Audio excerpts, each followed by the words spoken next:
Joel Fitzgibbon, Joshua Frydenberg, welcome to you both. Joel Fitzgibbon, first, tell us, how do you feel about the possibility of Pauline Hanson being a competitor at the September 14th election? Well, of course, Tim, she hasn't yet declared, so I suppose I should keep my powder dry until she makes a final decision. But I said on ABC radio this morning, we live in a democracy and anyone's entitled to come and run in Hunter, even those who live in Queensland. So you'd welcome her if she wanted to stand? Well, I think welcome's a strong word. I think she's entitled to run if she wants to. And if she runs, I'll stand on my record. And, of course, I'd expect her to stand on hers.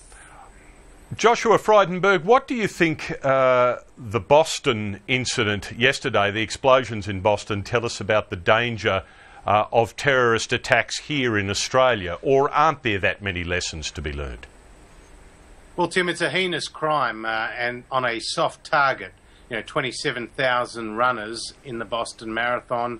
And for this terror attack to occur is a real human tragedy. It's too early to point the finger at a particular culprit because we don't know, is it a lone wolf, is it some sort of right-wing extremist, or is it some sort of organised terror plot hatched abroad?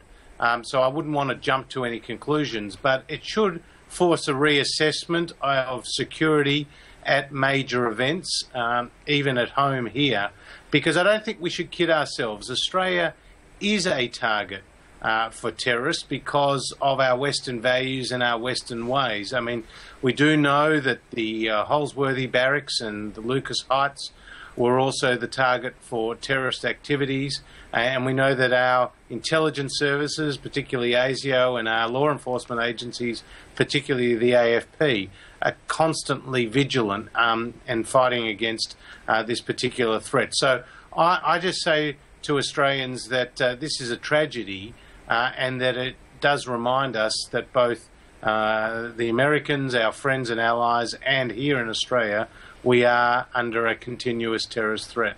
Joel Fitzgibbon, do the Boston attacks tell us that we're more at risk than we thought we were? Well, Tim, it was a shocking, heinous and apparently indiscriminate crime, and it's a warning call to all of us that these things can happen anywhere, particularly in the Western world. Many of your viewers would have seen the new ASIO building we've just developed in Canberra. It's there for good reason, Tim. We've been very, very fortunate not to have a terrorism event onshore here in Australia, although we've had many Australians fall victim to them elsewhere. And the reality is that ASIO and our other agencies have prevented terrorism attempts in Australia in recent years. They're doing a fantastic job. It's a very, very sound and wise investment. And dare I quote former Prime Minister John Howard, be alert on these matters. These are serious issues we need to take seriously. Joel Fitzgibbon, how concerned are you about ASIO head David Irvine confirming that hundreds of Australian Lebanese men are now involved or joining the fighting in Syria, and what that might mean for us in the future in Australia? Does it worry you? Well, of course it worries me because it just demonstrates how easy Australians can become radicalised by fundamentalists operating in the faith in which they share. Now, to them, they're no doubt fighting for a good cause in what might be described as their homeland. But we've got to ensure through various means, and it's not just about direct security as we know it, but it's about education. It's about ensuring that we have a cohesive society. We need to ensure that people aren't marginalised because of their ethnic background. All these things matter. So it's a whole of government approach to ensure that we don't indeed fall victim to these things here. But of course it's a concern that Australians are going to a fight in a civil war in another country. Joshua Frydenberg, how might their fighting now impact on Australia in the future, or don't you expect that it will? Well, I think Joel makes some very good points. This is a radicalisation of Australian people and Australian youths, and it is of great concern to me, because what's happening in Syria is again a human tragedy. It's an intrastate conflict. It's very nasty, and those who participate, dare I say it, will come back with skills that they may not have had when they left our shores, and we just hope that they don't use those for nefarious purposes.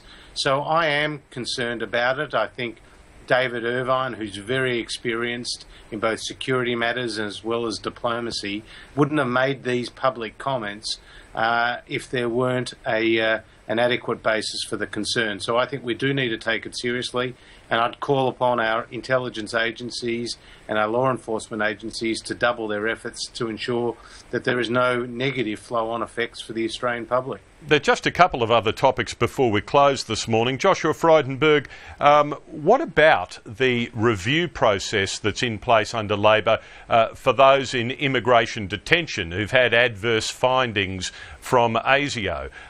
Would and should that kind of a review process continue under an Abbott government or not? Well, look, this is a very difficult question because the Australian public, deserve to see people kept in detention if they've had a negative ASIO assessment, because obviously ASIO conduct a rigorous process and those people are deemed to be a threat to the community. At the same time, I personally am comfortable, Tim, with the idea of a review process where a former federal court judge is just making sure that there is a check and a balance and that the process is being conducted properly. That's my personal opinion. I know some of my colleagues have a different opinion. I respect their views. I have my own views. And we'll just see where the policy evolves to between now and the election. Do you think it's a chance that an Abbott government would adopt that as policy, would take it forward? Look, I hope so, but I've noticed my colleagues have said comments to the contrary. So let's see how this plays out, Tim. George Brandis has made some comments in this regard, and he's obviously a responsible minister in this area. In terms of his responsibility for ASIO as well as Scott Morrison. So, there'll be internal party processes and internal discussions, and I'm not always privy to what the shadow cabinet is discussing, of course. So I just have a personal opinion on that because I just believe having that additional check and balance is prudent. Joel Fitzgibbon, how important is it that there is an at-arm's length assessment of what ASIO is doing here and of individual cases, do you think? Well, I thank Josh for expressing his own view very frankly. Good on him. I mean, we were talking earlier about the possibility of suffering a terrorism event here in Australia. I said it's a whole-of-government approach, and it needs to be. We need to go through the right legal processes and give people with the presumptions of innocence and do all those things. But at the end of the day, Tim, what matters most is the safety of Australians on their homeland. That should be the final deciding factor, not necessarily the merits of the case? Well, the merits of the case are, of course, very, very important, but we should not get in the way of our security agencies. This is the safety and security of Australians in their own homeland, and we need to do all that we can, and all that is necessary to make sure Australians are safe. Sounds like we almost have a Liberal MP arguing the Labor case and a Labor MP arguing the potential Abbott government case, but perhaps... We like to keep your interviews interesting, Tim. we move along to a closing issue. BHP this morning saying that it is opposed to government-industrial relations changes, the latest round of changes, because of the weight it imposes on big companies like BHP in changing rosters to be flexible and the like. Has BHP got a point there, Joel Fitzgibbon, or not? Well, flexibility is important, Tim, and we've always got to be mindful about labour costs and other costs in an international environment. But we are talking about big multinational companies here, and of course you won't be surprised to hear me say that we've got to get the balance right here. And of course Australian workers shouldn't be competing with the very, very low labour standards of developing nations. we expect them to be treated fairly here in Australia, to be given decent incomes and decent conditions, and that's what I stand for. OK, this though, BHP making this noise as Tony Shepherd from the Business Council of Australia goes to the press club in what is likely to be a pretty harsh criticism of the government. There's a lot of noise now against government policy in this area and others, isn't there?